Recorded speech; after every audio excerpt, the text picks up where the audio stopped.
আফগান, পাকিস্তান কিংবা ইরান নয়, এদেশকে গর্বের বাংলাদেশ বানাতে চায় জামায়াত নেতৃত্বের 10 দলীয় জোট। রংপুরের সমাবেশে কথা বলেন জামায়াতের আমির।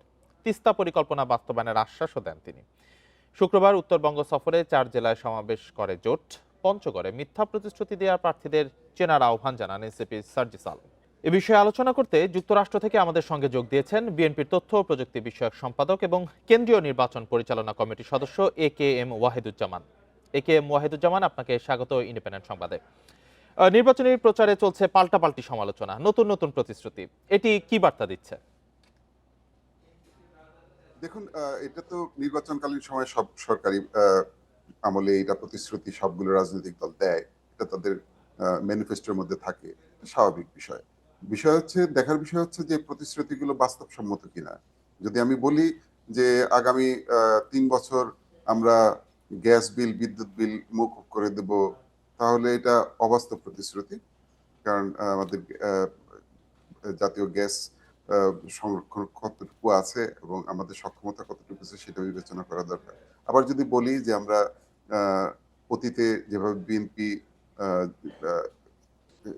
শিক্ষা উপবৃত্তি দিয়েছিল, তখন কিন্তু অনেক সমালোচনা হয়েছে ফান্ড আসবে কোত্থেকে। আমরা যদি সেই অভিজ্ঞতার আলোকে বলি যে আমরা ফ্যামিলি কার্ড দেব, একটা নির্দিষ্ট সংখ্যক ফ্যামিলিকে আমরা ফ্যামিলি কার্ড দেব, ফ্যামিলির নারীদেরকে।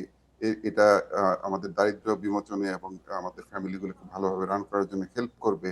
তাহলে আমি বলব যে এটা বাস্তবসম্মত। সুতরাং প্রতিশ্রুতি দেওয়া কোনো খারাপ কিছু না। প্রতিশ্রুতি আমরা দিতেই পারি। এটা বাস্তবসম্মত কিনা, এটা বাস্তবায়নযোগ্য কিনা, সেটা আপনাদের বা জনগণ বিবেচনা করবেন। জি, বাস্তবসম্মত প্রতিশ্রুতি নিয়ে আপনি বলছিলেন। তো কৃষকদের জন্য কৃষক কার্ড দেওয়ার ঘোষণা দেন বিএনপি চেয়ারম্যান তারেক রহমান, আর জামায়াতের আমির বলেছেন যে তারা আফগান, পাকিস্তান কিংবা ইরান নয়, গর্বের বাংলাদেশ করতে চান তারা। কিন্তু কোনো রূপরেখা কিন্তু নেই। এই বিষয়টি আপনি কিভাবে দেখেন? দেখেন, যার কাজ করার ক্ষমতা আছে, যে কাজ করতে পারে, সে কাজ করার প্রতিশ্রুতি দিবে, আর যার কাজ করার ক্ষমতা নেই সে অন্যের সমালোচনা করবে। এটা হচ্ছে নিয়ম। তো আমাদের পলিসি নিয়ে কাজ করা হয়েছে বহু আগে থেকে।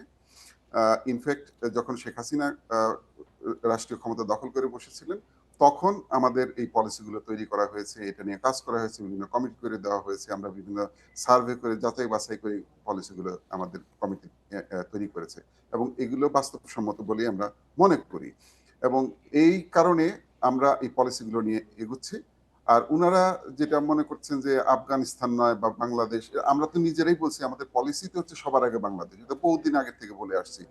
এখন ওনারা রবির একটা ওই টেলিকম কোম্পানি রবির একটা স্লোগান আছে, আমরাই বাংলাদেশ, সেটাকে ওনারা কপি করে এটা বলতেছেন যে ওনারাই বাংলাদেশ। ভেরি গুড, আমরা অ্যাপ্রিসিয়েট করি। হ্যাঁ, বাংলাদেশ কেন ইরান হতে যাবে? বাংলাদেশ বাংলাদেশ হবে, আরো উন্নত বাংলাদেশ হবে, আরো বেশি উন্নত বাংলাদেশ হবে। বাংলাদেশ কেন সিঙ্গাপুর বা ইরান হতে যাবে বা আফগানিস্তান হতে যাবে? এটা তো প্র্যাকটিক্যাল কথা হতে পারে না, তাই না? জি, আহ, আওয়ামী লীগের যারা অন্যায় করেনি তাদের শাস্তি না দেওয়ার কথা বলেছেন মির্জা ফখরুল। এই বিষয়টিকে কিভাবে বিশ্লেষণ করবেন? কেউ অন্যায় না করলে শাস্তি হোক, এটা কি আপনি চান? না, অবশ্যই যে নিশ্চিত। অন্যায় করেনি তার শাস্তি হোক, এটা আপনি চান? চান না। তাহলে মির্জা ফখরুল আসলে কি বলেছেন এটা তো আমাদেরকে জানতে হবে। মানে হঠাৎ করে একটা একটা বাক্য বললে তো হবে না। উনি ওখানে একটা জনসভায় বলেছেন যে আপনাদের আপা হাসিনা ভারতে চলে গেছে। তিনি ভারতে গেছেন, ভালো করেছেন, কিন্তু তার যে সাধারণ কর্মী সমর্থক তাদেরকে বিপদে ফেলে গেছেন। এখন উনি একটা বার্তা দিয়েছেন। উনি খুব সহজ সরল ভাবে বলেছেন, একেবারে স্পষ্ট বাংলায় বলেছেন, যারা অন্যায় করেছে তাদের শাস্তি হবে, যারা অন্যায় করেনি তাদের শাস্তি হতে দেব না। এ তো খুব সহজ কথা। যার অন্যায় হয়নি তার শাস্তি হবে কেন? উনি এইটাই বলেছেন। দল হিসেবে আপনি যদি মনে করেন একটা দল অন্যায় করেছে, দলকে শাস্তি দেন আপনি। ওই দলের মধ্যে যে লোকটা ছিল অপরাধ করেনি, তাকে কি শাস্তি দেওয়া কেউ কি সমর্থন করবে বাংলাদেশে? আমার তো মনে হয় না এটা কোনো সুস্থ মানুষ এটা আহ, সমর্থন করবে। এটা নিয়ে কথা বাড়ানোর তো আমি কোনো যুক্তি দেখি না। জি, এটা অবশ্যই সমর্থনযোগ্য নয়। আপনার বক্তব্য একেবারে পরিষ্কার। জনাব এ কে এম ওয়াহিদুজ্জামান, অনেক ধন্যবাদ আমাদের সাথে যুক্ত হওয়ার জন্য।